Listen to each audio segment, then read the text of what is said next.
And then there comes behavioral finance. And behavioral finance says that people sometimes make decisions by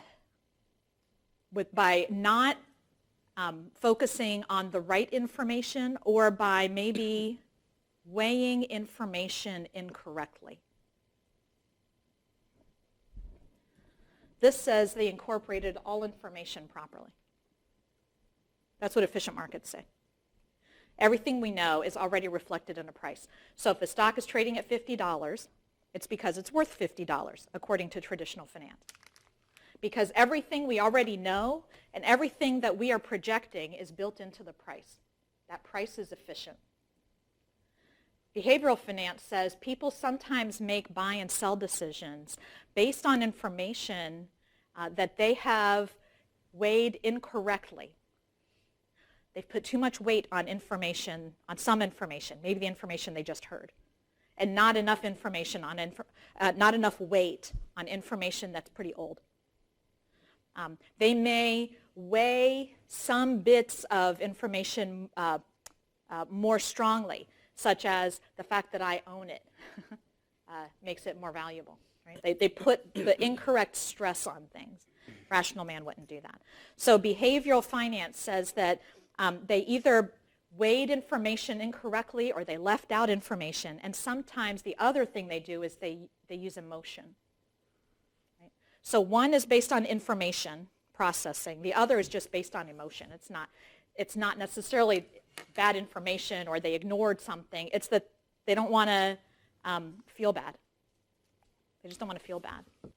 So now, if you're the investment advisor and you're dealing with a client who seems to be prone to certain types of biases, the ones that are based on bad, like making a decision incorrectly on information, you can kind of fix that by educating them. But when it comes to feelings, that's really awfully hard to overcome. You may know that you are making a decision just so that you can avoid feeling bad. And you may know that that's probably not the right decision, and you'll still do it anyway because you just don't want to feel bad, right? So some kind of aversion to some kind of pain, you're just going to do it anyway, knowing full well. So there are people I know who will invest in CDs knowing an awful lot about markets, and they simply will not invest in anything riskier than that because they just know what it feels like, and they're just not going to do it. They just aren't. You may have grandparents who lived through the Great Depression. They're just not going to trust a bank.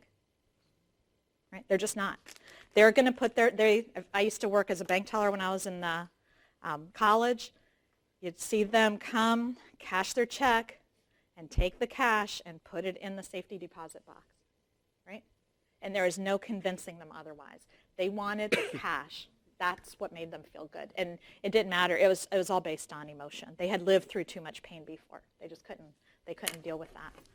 So emotion, bad information, or just ignoring some information. Sometimes we make decisions, like you come into something and you have kind of like a preconceived notion, and then you get other information. And so the tendency is to ignore what disagrees with you and focus on the bits that confirm what you already were thinking.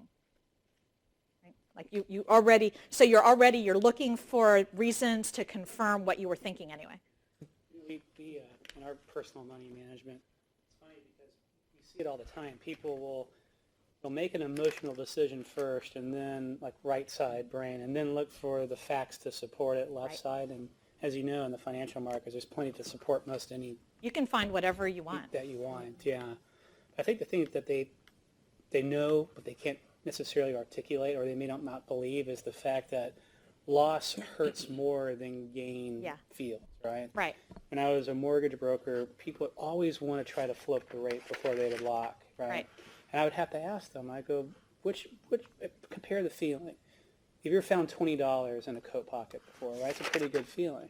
Have you ever lost $10, right? Half the amount, right? But that $10 sticks with you. It stings for more. Years. Yeah. Right? I mean, you hate It'll sting. losing money, right? And then they would almost always lock. But it was half the amount, but it's just something It's a visceral lot more about it, painful. you know? So they don't want to lock in the rate, do they? They think it's going to Oh, go. they will. They It's will like lock in the walking rate. down that road of really what losing an eighth feels like compared to gaining the eighth. They'll lock. So they will lock. Yeah. Okay. You have to remind them of how much loss. So if you feels. didn't remind them, they may not. They would float it. Yeah. They'll just wait and see if the rate goes down sometime between now and when they settle. Okay. And then, so that's a very good example. That loss aversion thing, a lot of us who bought houses are waiting for our house price to come back, so we're hanging on to something just because we don't want to we don't want to lock in the loss of that house. We just don't want to. Anyway, so we've got these two categories of biases. I want to go through both categories, list a couple things. We'll find some examples and ways that you might overcome them. And those of you that are in the markets, if you have other examples, then please add them. So the first one is the information-based. And we call these cognitive errors.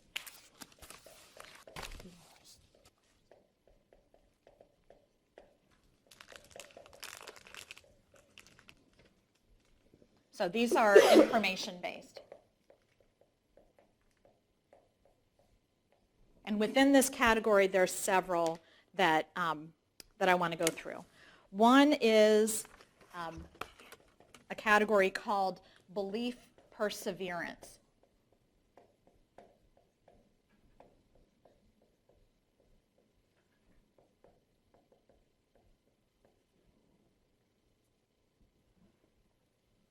So these are, I'm going to list a few here.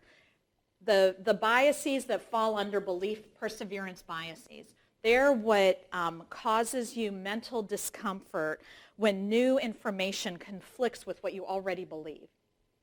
So you experience some kind of discomfort when new information is different than what you already believe.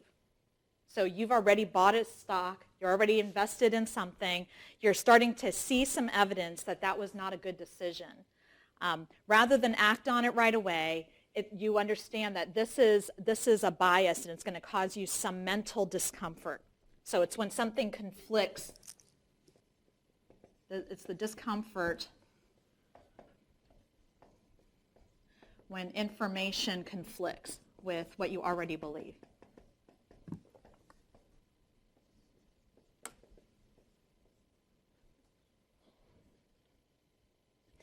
So the first one also in this category then is conservatism.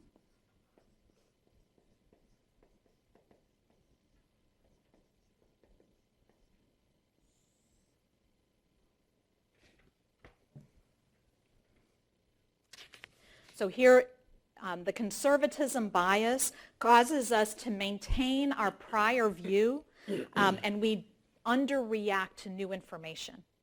We're not giving new information its proper weight.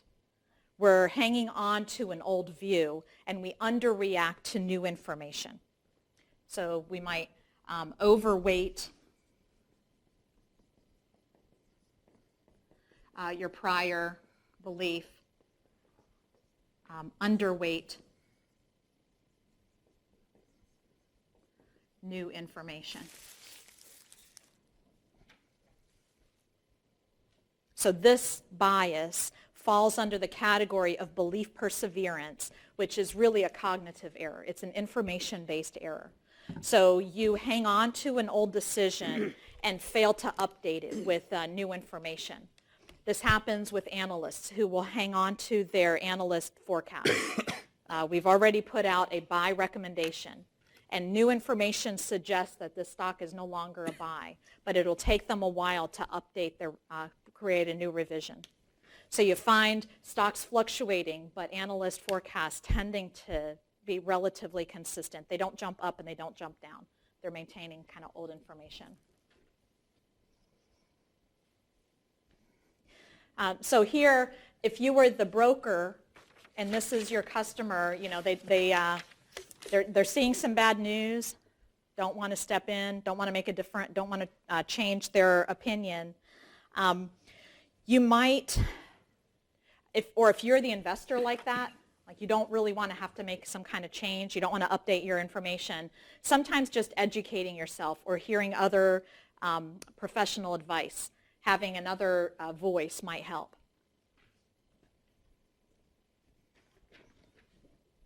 So that's one.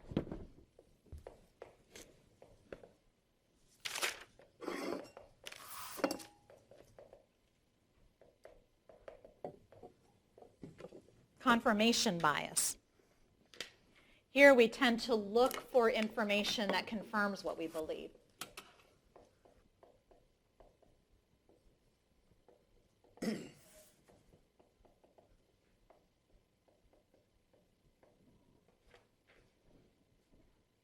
And we want to ignore conflicting information.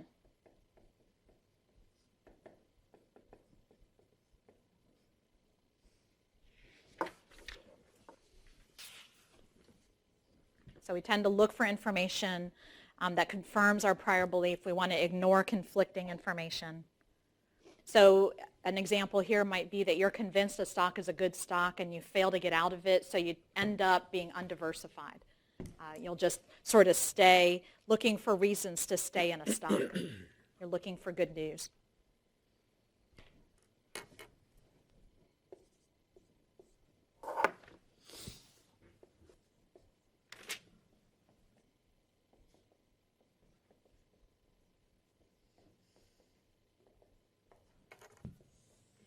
Representativeness bias.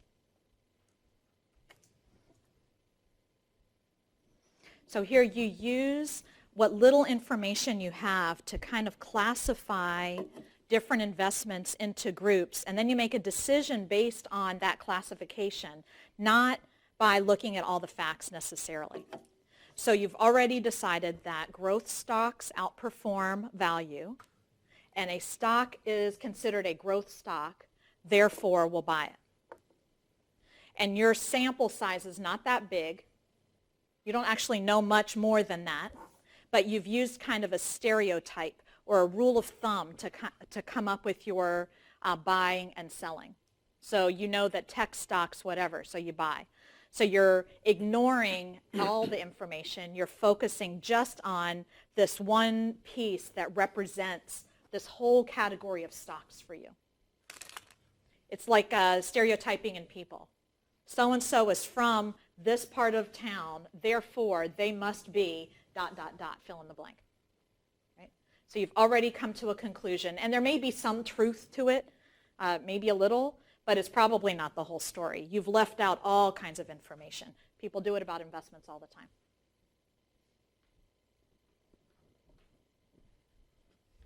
Feel like you have something to add? Okay. So we can just call it stereotyping. I'm just wondering who thinks about all this stuff when they're making a decision. Well, I guess it's all subconscious, right? if you're trading quick, you're doing it subconsciously. If you're not and you have an investment advisor, they could point this out. So we already know, like the student managed fund here, there's a bias that it tends to be a value fund. And that's because the students and those of us, the professors that kind of oversee it, we have a kind of a bias towards dividend paying, low-priced stocks. Right? Well, that generally works in certain markets. It doesn't work in every market, but you're not going to find this fund turning into a growth fund. But it's because of this this bias, I think, that those who are managing the money have. And so you may find that amongst your own portfolio. You just seem to have a tendency towards a certain type because you've kind of mentally decided that all dividend payers are a good idea. Generally speaking, large companies are a good idea. Multinational, so you buy all the Johnson & Johnson's type of thing, and you don't take anything else into account other than the fact that it happens to be in that group. So it's easy to do. This one I think is kind of interesting. It's called the illusion of control.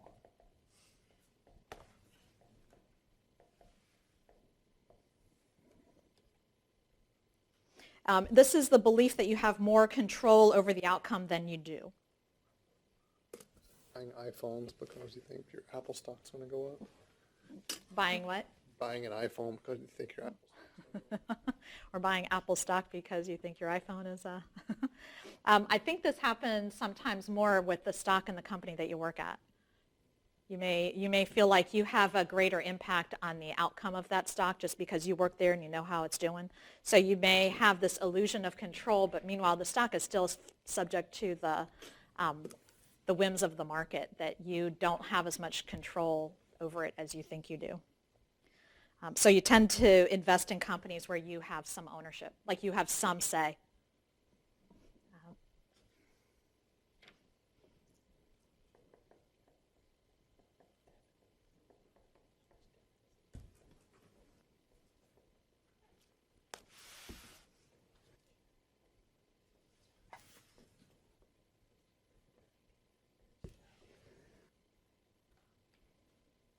So I think the solution here is to look for contrary opinions, like to actively look for contrary opinions.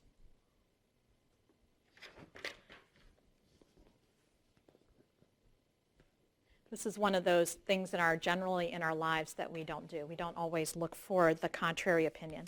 There's probably some people in your life that you can trust to kind of tell you the truth. Like whatever your decision you're making, they're willing to actually risk hurting your feelings and telling you the truth. And those are valuable people to have around. Otherwise, you surround yourself by people who generally agree with you and agree with your point of view. And while that feels okay, it could just lead you down a road that you're not going anywhere good. All of these apply kind of to a lot of other areas of your life. Right? And this is like everything. Everything we do. Yeah, life in general, raising a family, being married, Psychology. That's what it is. This is the intersection of psychology and finance. So just a quick, I was thinking this when I was watching the video. They postulate this, they pose it like creation versus evolution, as if there are these two camps who are so utterly offended by one another. They don't even want to talk. And you get all these scientists and professors who won't even consider the other side. But isn't the reality that it's kind of a unified, under a lot of conditions, traditional applies, but in certain conditions, it's pretty evident that people aren't acting rationally? I mean, I think if you go on a person-by-person basis, nobody acts in a mean variance optimizing manner. All of us are subject to some kind of human emotion. We can't help it.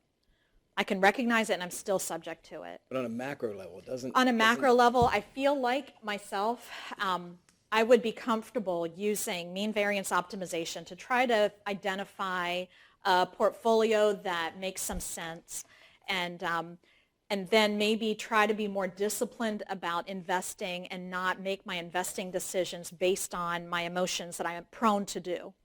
So in that case, I might more regularly review my portfolio at times rather than only when the market goes up or only when the market goes down, Control your bad behaviors. Try to make them more rational. But overall, the stock market return, it's like on average, it's average. That's a very profound statement, isn't it? It is. This is why I have a PhD, just so you know. I know, it's worth getting. What I found in the video with the traditionalists is that they had a dog in the fight. The one guy had like a popular model, like You're talking about Fama? Yeah, that guy. He has a Nobel Prize. It was funny, like his reasoning was based on the fact that he has his model that he then uses to support why his model should work. I'm like, wait, what's happening there? Yeah, he's one of the big Nobel Prize winners. So and he's then Schilling pretty. Also has one too that we use that case Schilling. Yeah, the index. Yeah, and but what cracked me up was Cochrane. Because he was so dug in, like he wouldn't even hear it. He's actually displaying some of these behaviors up there. That even though new information comes in, he's overweighing his old information and not considering. He's exactly doing that. He was proving behavioral finance. Right. Well, I remember as an undergrad taking was their finance or economics course, and one of the professors basically said, somebody pointed out, he said, well, markets aren't really rational, and he kind of said, that's impossible. Said markets are always rational, and basically said, well, then prove it to us. Said, no, you have to disprove me. Yeah. Well, I know when I was writing my dissertation, there was one guy in my class that wanted to do some behavioral finance dissertation, and nobody would work with him. Nobody would do it. And so he ended up working with somebody who would take him. And if you know anything about academia, like you actually need to just you need to write a dissertation, get it signed off on, then do whatever you want. So you do what the faculty around you will do, and he just couldn't get anybody to step into any of this world. And now it's really pretty accepted, I think. And like you go to any financial advisor, they're going to have their version of a test to figure out where you are and which biases you are prone to so that they can properly advise you. And they're all going to be a little different, but everybody's going to have some psychologist that's given some kind of personality test for you to figure out where you fall. We had a guy that his name was Daniel Crosby, and he did a lot of events that we helped manage, and that's what he was. And his presentation was very good because it was very practical to help people really see how they behave. And one was looking at, there's a fast food chain called In-N-Out Burger that's really popular in the West. And part of their brilliance was how simple they made their menu. There was only like 4 items on it. Not too many choices, Yes, right? and that was it. And then he was talking about the experiment with the number of jellies in a supermarket, where it went from 3 to 4 to like 20, and the actual overall sales went down because there were simply too many choices. Yeah. But he was able to bring out everyday, pragmatic type of examples where these tenets are displayed all the time. And everybody can kind of relate to that. When you have too many choices, it leads to paralysis, and you end up choosing nothing at all, and you walk away and think, well, I'll think about it some more, and I'll decide another day. Right. Well, we're talking about just how many combinations there are on the Starbucks menu. Right? It's just like overwhelming. Yeah. McCafe is fine because, Yeah, it's just Starbucks is coffee. almost, you have to have a degree. I have a perfect example of this. We went to Rue Claire in Paris. It's a market. And we were like, oh, we're in Paris. We're going to have like cheese and bread and whatever. And there were so many choices of cheeses that we didn't buy anything.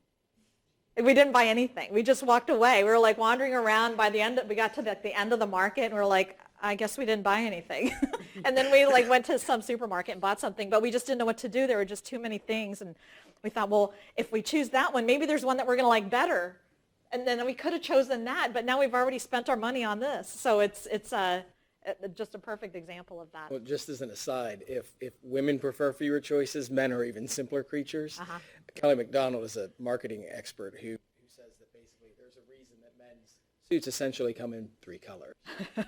She did a room of 500 people, and she's like, how many of you in here are not wearing navy, black, or khaki? We're all like, that was it. Yeah, don't Brian's want the more than outlier 30. here today in green. Yep. You don't even know what color you're wearing. No, I was saying He's colorblind. He thinks He doesn't even know what he's wearing. He thought he was blue too. We don't even want choices. Right. Just give us something. something. Yeah, just Yeah. give it to us. I'm actually not that far from it myself because if I go shopping, I buy exactly what I'm wearing, and then I'll just bring another outfit home that looks like me again. The last one in this category of the belief perseverance is hindsight bias.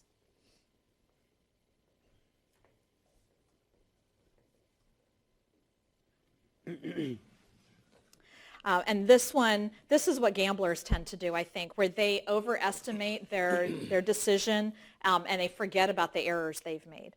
So they tend to remember their good decisions. They tend to remember their own predictions more strongly, and they forget their errors.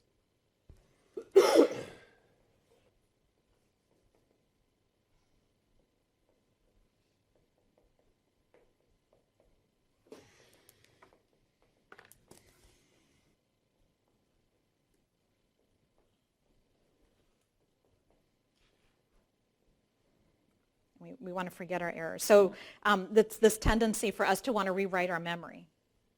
We want to remember ourselves making the right decisions, and we want to forget ourselves making the wrong decisions. So overestimating the quality of our initial answer, where we want to forget our errors. So we're mentally rewriting our memory to remember ourselves making the right decisions and forgetting about our mistakes. That's a bad thing. I know. It allows us to sleep at night, but that's not when it comes to investing, the way to overcome this is to have benchmarks determined in advance so that you're being measured against something that's kind of a fixed target. So money managers want to present themselves in the best light. As long as you've chosen the benchmark properly, they don't have a tendency to make themselves want to look better than they really are. So in the cognitive errors, these are the ones that are considered belief perseverance. I think if you Google this stuff, you'll find all kinds of words that are some shade of the stuff I've written on the board, because different researchers come up with different synonyms and whatever. This will be the set that we'll use here, but just understand it's kind of a little bit of a moving target, but it's good enough for our class. The second category under belief perseverance, under a cognitive error. So B is information processing.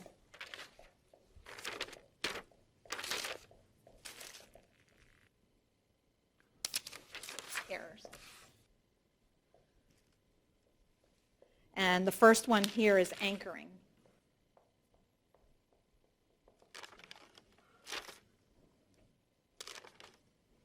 So anchoring. And this is where we get in our brain some kind of default number, and then we go up or down from there. Where we don't look at the value all by itself. We look at the value relative to the anchor that we have in our brains. So all of you, if you own a house, you have a price in mind of what your house is worth. And now it's either dropped from there or it's gone up from there. You can't look at today's price objectively. You can only look at today's price relative to what you paid for it. Same with every investment that you've ever purchased. You've got an anchor. So it's almost like you need some time to go by so that you can reset your anchor in a sense. You need to be able to reset the market. But many of us are stuck, right? We're stuck in whatever, 2007, 2008, whatever. I'm actually not. I just want to be able to get out at whatever and not have to pour money into it, that's all. So home prices, earnings announcements, if they made $1 a share before, they need to continue. So now they may still have made 98 cents, but because it's down from the dollar that we're expecting. I think the easiest way to look at that one is like is the psychological bias when you're buying a stock or something. You see something that's at 86 or 87, like Under Armour, and that was at mid-80s a share. If someone comes in and they're like, yeah, that thing's going to 100, no doubt. I'm like, You just based can't on buy what it. it's already trading much higher than any of its comps, and then the thing goes down 30 points, and you're like, wow, it looks even better now, of course. But like, it's easy for people just to think like, you look at Apple as a $100 stock or something. It's easy to see, what your percentage gain and loss is, and you're much more likely to buy an Apple at 100 because you can see what your target is and feel it, as opposed to buying like an Alphabet at like $560 a share or Right. something. You can see your tangible gains and losses. So But- I think that's this one is it's easy to see ourselves falling into it. Anybody who's bought anything. So this is having a default price.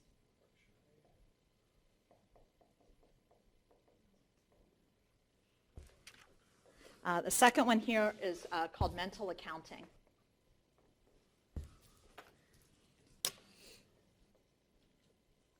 Mental accounting bias. And this, we all probably do this to some degree, but it's not rational, where we keep different mental buckets of our money. So here's my vacation money, and then here's my college savings money, right? And then here's my this and that. And so it might make more sense to treat it all as one. So we might like give up interest in the vacation money just because it's sitting there in that one account, where had you just treated it all the same and you still had enough liquid cash to go on vacation, you might not have given up the opportunity to invest in something. So anybody who's ever budgeted with envelopes or, like however it is you've like kind of gotten your mind around your own financial situation, this one's awfully easy to just kind of segregate funds and not look at it as the whole picture. So you may end up with too much cash. If you look at your whole account, you may end up with too much cash because this money is set here and then that money is there and so on. So you end up keeping separate buckets.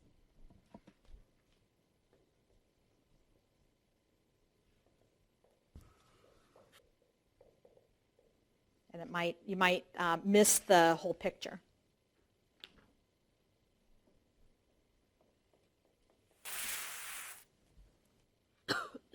framing.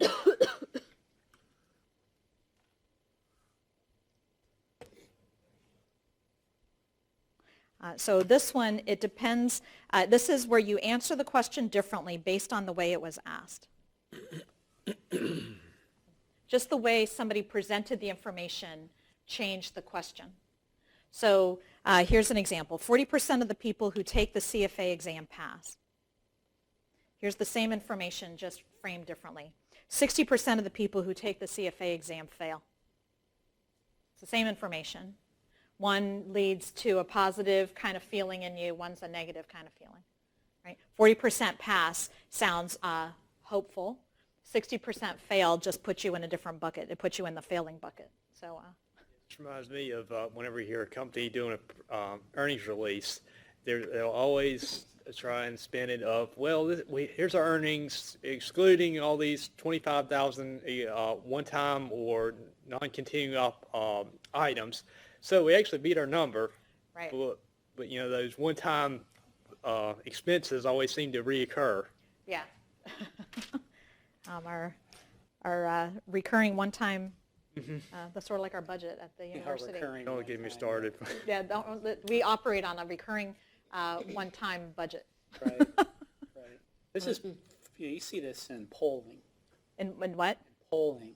How so? All the time, how the answer can be reflected on how the question's asked. Right. And there's bias in the question.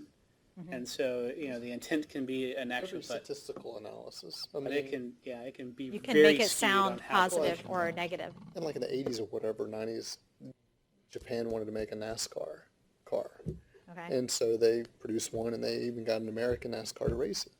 Well, it lost, but in the papers they said, the Japanese NASCAR came in second, and American car came in next to last. There was only two cars in There the are only race. two. Yeah. So when I watch the financial news in the morning, I hear things like earnings declined versus earnings growth declined. But those aren't the same thing. One just means they're growing at a slower rate, but they're still positive, versus earnings went down. That means that the percent change is actually a negative number. And if you're not careful listening to these statistics, you may think that it's bad news when in fact that's not really bad news. It just means that it's growing at a slower rate than than what happened before. So I think this is one where you might just want to consider framing the same things in multiple ways if you're an advisor, so that somebody can get past whatever mental block they have. You can probably get past it just by framing things in multiple ways.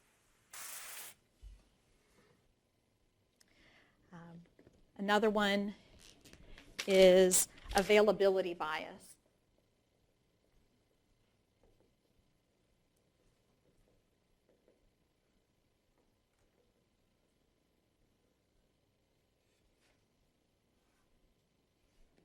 So this is where an easily recalled outcome is perceived to be more likely.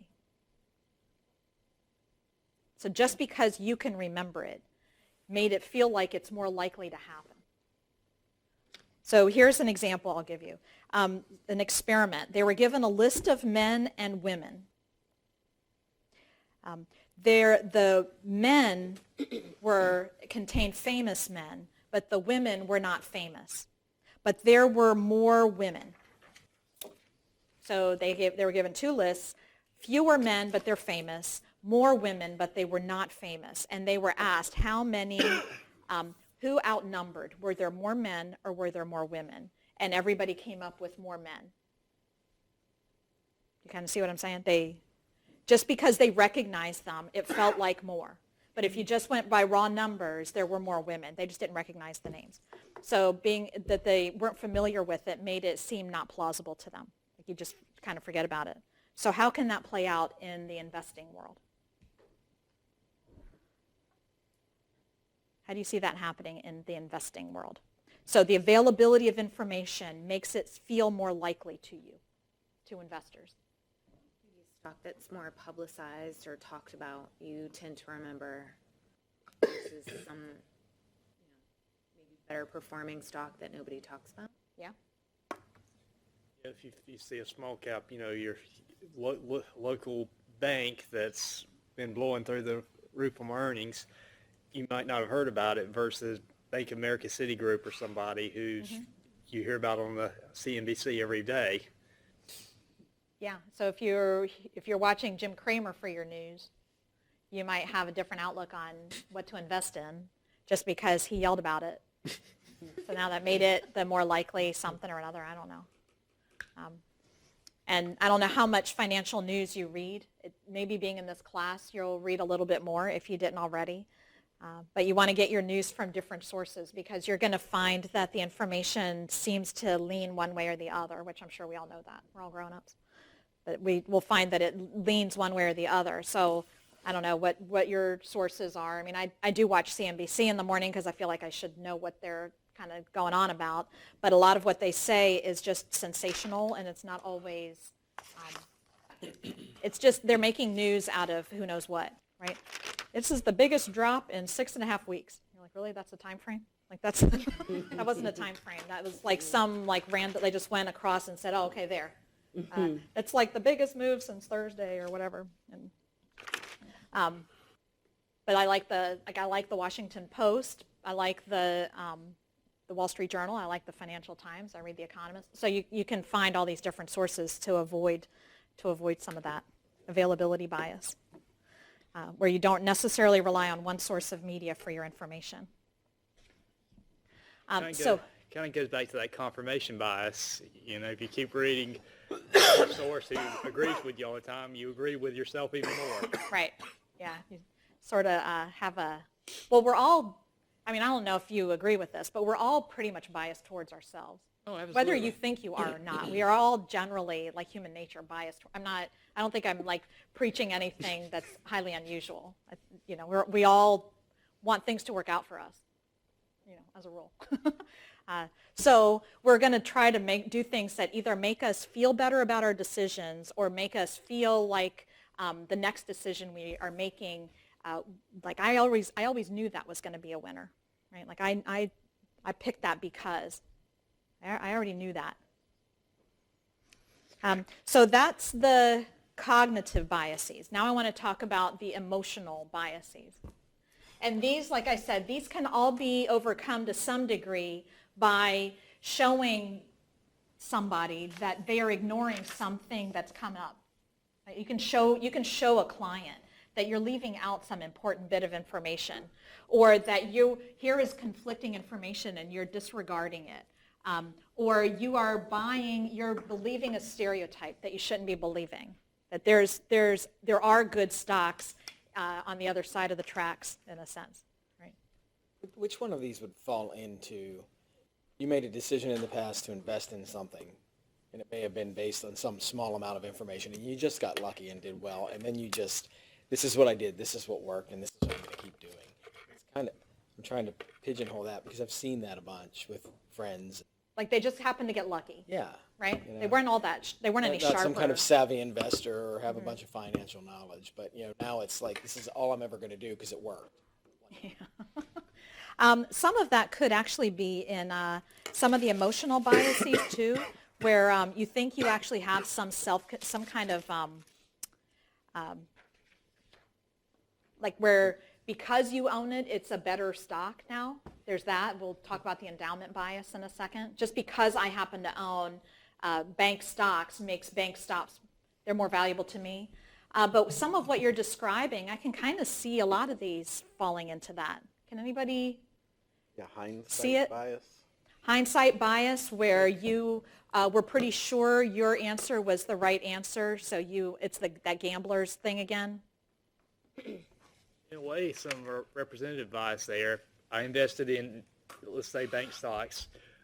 Bank stocks go up, ergo there's the only good stock, ergo I'm just not going to invest in anything else. I'm just going to stay in this. And I know what I'm doing. Yeah. Follow me, boys. I know where I'm going. Yeah. But you can almost see some overlap in all of these, that you can take that decision and see where Any of these could apply.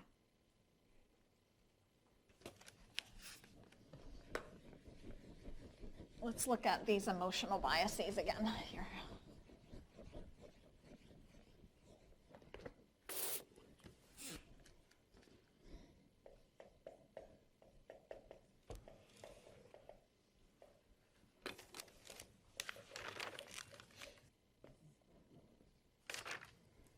So now these are a lot harder to overcome, right? Because these are now things that people will recognize, but they have a lot harder time overcoming them.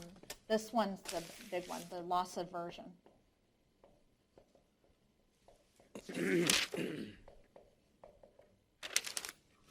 Loss aversion bias.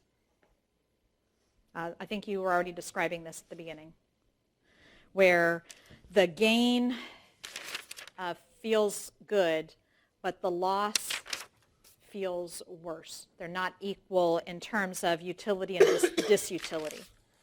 So how did you describe it? Making $20 feels good, but the loss of $10 may sting more. Yeah, exactly. It doesn't feel as good as losing 10 feels bad. Right. The impact. And so I didn't draw the graph, and I don't know that I could, but it's called the disposition effect, where your utility gained is it's less than your utility lost. And because of that, people have this tendency to they'll hang on to they'll hang on to their losers too long, and they'll sell their winners too fast. You'll wait for your loser to come back.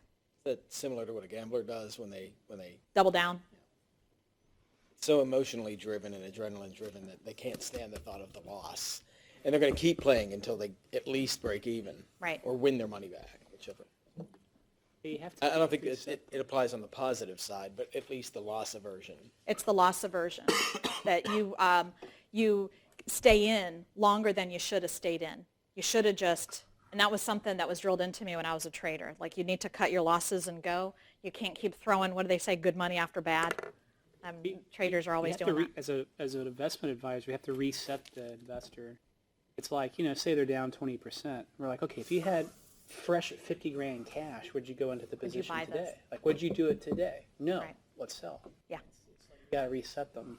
And that's exactly what it is. their They don't whole want to mind. experience this. Yeah. This is a very painful thing to experience. And it's not just in investing. Companies do this too. I don't know if you've come across this notion of a real option. When a company buys, have you come across that idea of real options? So companies have, they may enter into a project, or they may sell a project. They make these decisions based on kind of metrics that we all know and love: net present value, internal rate of return. Sometimes you're willing to take on a project because it gives you the right to take on more in the future. So by buying the store next to me, I have first right of refusal to the parking lot behind it and the store next to that. So I've bought not just the store, I've bought the right to buy more. That's a valuable thing. Sometimes you enter into a project and you have the right to get out.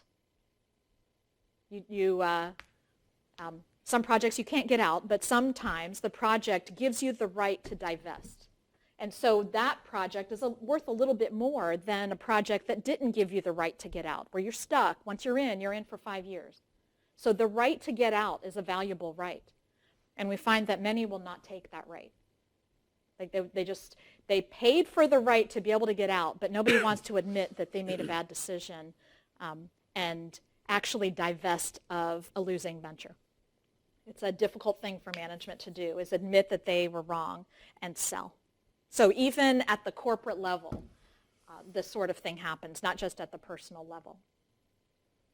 You see this a lot in technical analysis, of stocks, is these price points where there was a lot of movement, and every time it gets back to that price point, it gets knocked down again because of the fact that people got, that was where I bought in. If it hits then, I'm out. And it does, and then it gets knocked down again. It comes back, it gets knocked down again. Yeah, I guess I never... Finally, there's enough believers in it, or vice versa, they'll actually push up and they'll continue to move past it. But, that initial is because of that, is that loss aversion. When I get back to 50, I am out. There's a lot of activity. So as soon at as it 50. hits that what is it, a resistance level. Right, and that's what it is. The resistance was a lot of buys at that point in the past, and they're below it. And again, that loss aversion, that get even. Yep, they need to get out. I get back again, and I'm then it outta gets here. knocked back down again because there's so much selling going on at it. You know, that's a good point because I don't put a lot of stock in technical analysis, and it's probably just my academic training. Like, it's hard for me to believe that a So chart kind would of like tell how me anything. behavioral finance doesn't make sense, right? So kind of like how behavioral Yeah, finance doesn't make but it's sense. hard for me to think that a picture would tell me everything I need to know when there's so much more information out there. But that one I kind of believe because, again, I'm framing it in my own world, in my representative world, which my investments and my retirement, and then my house, which is a giant part of my assets, and the same thing. Boy, if I could just get out at that price, I'm out of here. I'm not out of here. I really like working here. I'm talking about out of that house. I want to downsize to a smaller house. I like being in Wilmington. Yeah. I don't want to go on record as saying that I actually want to leave. I like it here. You're being recorded. You are so- being recorded. I'm on record. I know I am. No, this is a great place to live. Anyway, so this is called that disposition effect, and I think they did talk about that in the movie, didn't they? Where the utility from a gain is less than the disutility of a loss.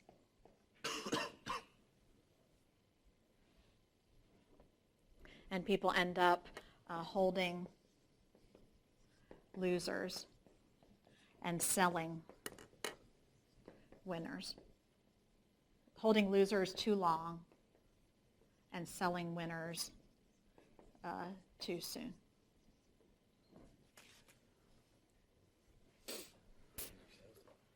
So this can be overcome by following a more disciplined approach, or I like what you said about resetting someone's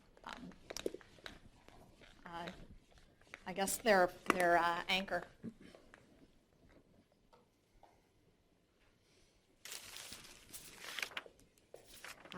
Overconfidence.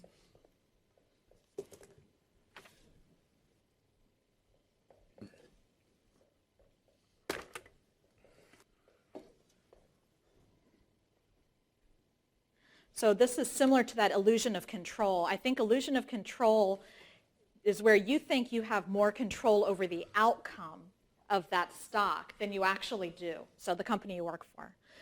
This is illusion of knowledge, as if you were right. So you end up continuing on in a kind of an arrogant way, where you think that you're right. It's not that you can control the outcome, it's just that you're pretty sure that the outcome is what you think it's going to be. So this is what you might say is unwarranted faith in your own ability. That sounds like more like Jim's scenario.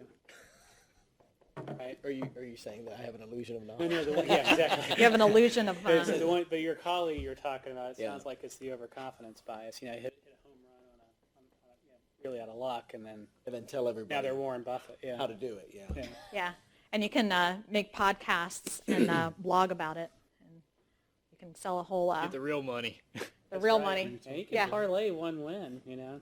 Isn't that what happened in real estate for a while there? You could, whoever it was that was buying homes, fixing them up, selling them, they're not making money on buying and fixing up homes. They're making money on doing seminars for other people to buy and fix up homes. Right? They've Apparently stopped there's doing one that a coming long to time Wilmington in ago. about 2 weeks. So Huh? I said apparently there's one coming in 2 weeks. Is it that husband and wife team I don't know. from It's just, HGTV or DIY Network? Right? The girl with the one with the blonde hair, she's always carrying a baby. Oh, yeah. They're coming to Wilmington, I think, right? I think so. Maybe they already They came. never lose on that show. It's I amazing. know, it's amazing. Amazing. They're Yeah. just perfect. phenomenal. Uh-huh. Only a select few. Exactly, and I think Yeah. there were limited seats to it, if I saw right in the paper. So anyway, so this is where you claim to have above average ability to pick stocks. You tend to buy and sell too frequently here then. So you end up being a day trader that's pretty sure that you're right all the time, and you just keep buying and selling. The quote I have is, "Don't confuse brains with a bull market."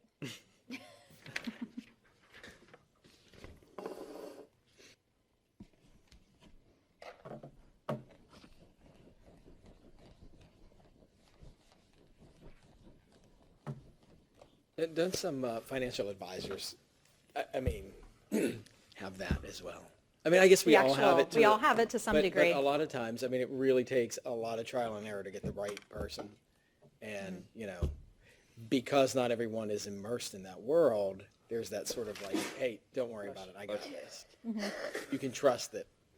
You know, and then you're just kind of being led around by the nose. So I guess it depends on whether you are taking on an advisor because they're recommending winning stocks to you, or if you're taking on an advisor because they're helping you structure a portfolio that's right for you at your stage of life. So the right stock for you is not the right stock for you. And that to me is a better advisor. That's now I'm bringing like personal opinion into it, where I feel like each of us has different objectives and constraints that we are subject to. That's what the investment policy statement was, that information. And that's kind of the whole CFA route. So we each have, and institutions have, this set of objectives and our risk tolerance and constraints that we're subject to, and that a good advisor will find the right mix for that, and not just. So I think when it comes to pensions, they're much more regulated. You can't, like if somebody sold an investment to a pension fund that was highly risky but made a lot of money, they could still be sued and lose. You can't use making a good profit as a defense. So the fact that you won is not a defense. It meant that it had to be right it had to be diversified, it had to follow the prudent man rule. There's like a statement that it would be invested the way a prudent man would invest in a reasonable something or another. So just because you made a recommendation for something and it turned out to be a winner does not mean that if you were sued, you wouldn't still lose. I said too many words in a row without a period. Do you kind of understand what I was trying to say? Okay. It's suitability, right? So, It's suitability. yeah, that's what it boiled down to. So even though it made a profit, it wasn't suitable. Yeah, if it's not And suitable, that's why profit is liable. not a They didn't defense. follow the IPS. You know, it's too risky for what they set out and agreed to in advance. Right. The profit was really It never defended. It doesn't defend you. But anyway, so overconfidence.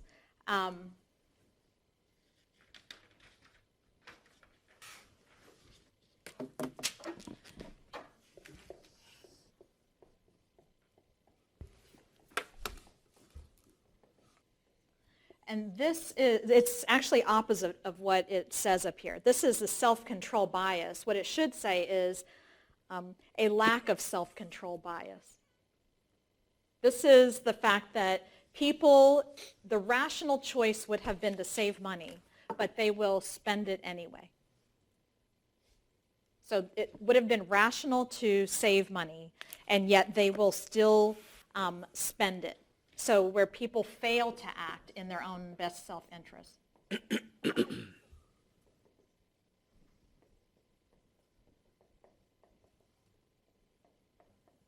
They'll fail to act in their self-interest, which is not rational. That's not rational.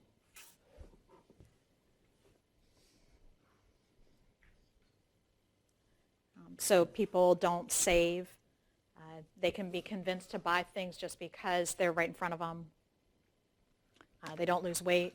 They don't eat right. It's like the bias of following the herd. Like if you're sitting around, it's like the trader in the video we watched. You know, if everybody's on the phone or making calls and you see somebody next to you, it's just the same way as like if everybody in this room was talking about how they bought Apple stock today, and So you might just buy it. although it's probably not the right time for you, like all right, I want to get involved too, and I'm just getting in the game. And Yeah, that Don't miss out some on it. would fall into that where they might spend money they don't have, or they might borrow money and spend it when they don't have it to spend. So they're not being rational in that sense. I think in terms of herding, that can kind of fall into some of this other stuff as well, where you don't want to miss out on an opportunity, so you have this tendency to want to follow a crowd, and that's coming up in this regret aversion. That's another one. So that's where you don't want to be the one that missed out. So you end up buying what you probably didn't need to buy. But here, this is just, so failing to invest in a disciplined way. people have 401ks. I don't know what the statistic is, but I think there's quite a lot of people that have not invested in their own 401k, or they don't use it to its maximum. They wait. So you start your job in your mid-20s or early 20s. You have a lot of debt, so you say, well, I can't really afford right now to be setting aside the 6% of my paycheck, and so you don't. But there's never a good time to set aside 6% of a paycheck or 10% of a paycheck. It's just never going to come along. And yet that was your number one best investment you could ever make, was your 401k, because especially if you're in a company that matches. That was the single best investment you could make. So I don't know. Especially Does when anybody there's know what the match, right? statistics are on that? I think it's high. It's like a surprisingly high number that people don't take advantage of their own 401ks. So they have nothing.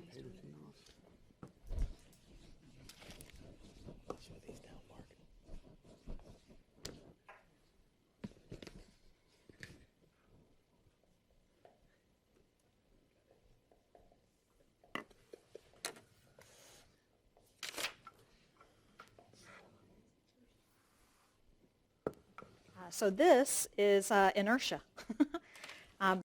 where doing nothing is easier than making a decision and actually jumping in. So it's just inertia. So you just rely on the default state, inertia. We watched an interesting video in one of our other classes. I know Althea was in it with me, about where I guess it was a DMV in Europe. Okay. You know, it showed like statistics of people that were organ donors, Okay. and there was like some was like 20%, most of them were 20%, and then others were like 100%. And the reason being is because they changed the question. Check here if you want to be an organ donor, or check here Versus for do if not you want don't to be. want to. Yeah, because it's So such a opting it's such out a- versus an- opting in. Yeah, an answer that you didn't want to make anyway. You just took whatever was the default. I think the bank tried that when I was first starting out at the bank and we were writing consumer loans. It was check here if you don't want insurance on your loan. Right? So people didn't realize they're paying an additional fee to have a loan insured in case something happens and you can't pay your loan payment, the insurance would kick in. But most people don't need it. And not everybody would notice that it was even there. They would just let it be. That's pretty sneaky. So opting in versus opting out. So here, I think the problem is missed opportunities, letting a portfolio drift. So you just end up letting it be, and it just drifts, and never resetting it to the proper mix of stocks and bonds. You just let it just kind of, or you inherit it and you just don't ever do anything about it. You don't even look at it. Don't make any kind of change. If it ain't broke, don't fix it. If it ain't broke, yeah. It takes some effort to actually do something, right? Like it actually takes some effort to do anything, really. And the solution here sometimes is getting a financial advisor. This is, it's one of those things where you say, well, I can do it myself, and you can. And I can do all the research. All this information is freely available online. So you can. But yet sometimes just having a meeting set up with your financial advisor for you to go over where you are and where you hope to be, that's the trick. That's what needed to be done. I've started even doing that in my own, like my personal life. I've got a lot of projects that I'm working on at work. And I've just started using my Outlook calendar and making an appointment with the person a week out where we're going to meet and we're going to review the status of the project, even though the project's not even close to complete. And I'm sure those of you that are in project management know that. But in academia, we can just talk a lot and not actually accomplish anything. That's the same here. If you actually want to make a change, sometimes just meeting with a financial advisor or an estate planner or somebody makes a difference.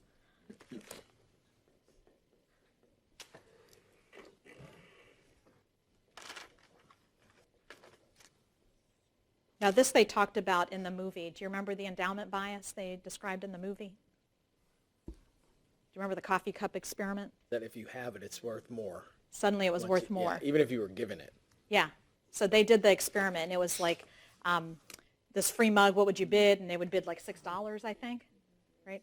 And then they got the mug, and then after that, what would it take for you to sell it? And they wanted like $9, the same mug. Same free mug. Same free mug. I think they let them hold. They held it for like an hour. They didn't even have it forever, right? Yeah. They didn't even have time to drink coffee out of it. thing It's like that got me everybody was- on The thing Craigslist. that got me though was You know? they asked, they said, one of the people they interviewed that You bought this they 2 said, years ago and you why want did you want Want more more. money for it? There's And newer he models said, out for cheaper. I don't really know, but I have it now, and I just don't want to give it up for $6. Yeah. So people don't want to. They don't want to part with it. Yeah. And it'd be like opportunity cost. Like that's what the value is to me, is $6. But I know that there's someone out there, even if I have to wait for it, they'll pay $10 for it. And so I'm willing to hold on to my inventory for that higher bidder. It could be if there was any value to the item, but when it's the same item and you figure that $6 was the value in advance, what would have happened in an hour to actually change the information surrounding it? So that's where I think they're coming in, they're bringing this behavioral experiment, where I think what you're describing would be more rational because you're saying, well, there may be other information out there and we need to incorporate that now. But presumably the first price, all that information was there too. Hopefully they aren't stopping making coffee cups in the last hour, Yeah, so like the market was the Just market. saying. Started business selling used coffee cups. Yeah, exactly. Isn't there a flip side to it too? Though? What's And that? that is, not only do I have it, and since I have it, it's worth more, but you want it. So now I'm going to stick it to you. Yeah. Oh, you want this? Supply and demand. Self-interest.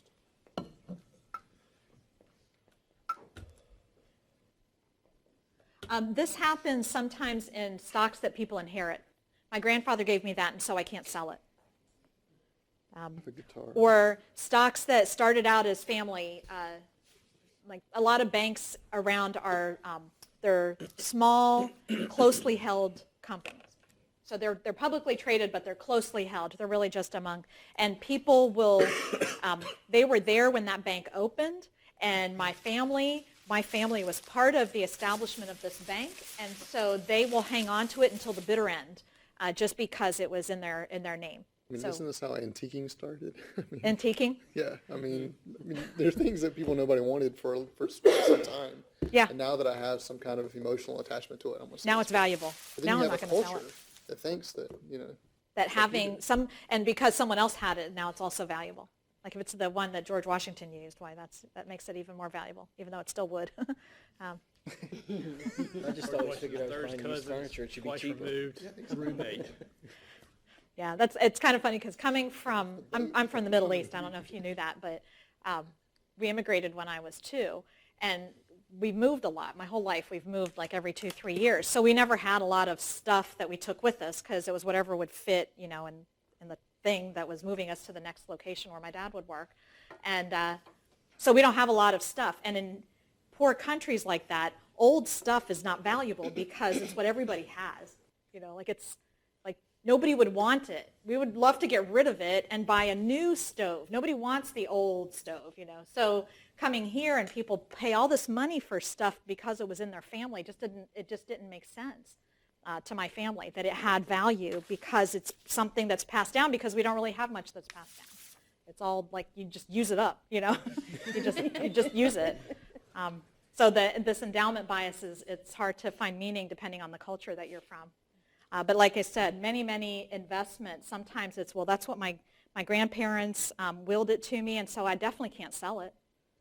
Right? We started that company. I definitely can't sell it. And then the last one is that regret aversion.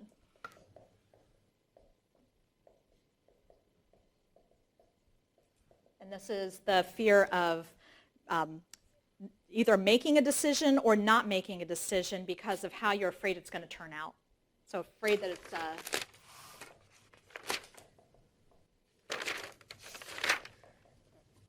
FOMO? so you're afraid that it'll turn out badly.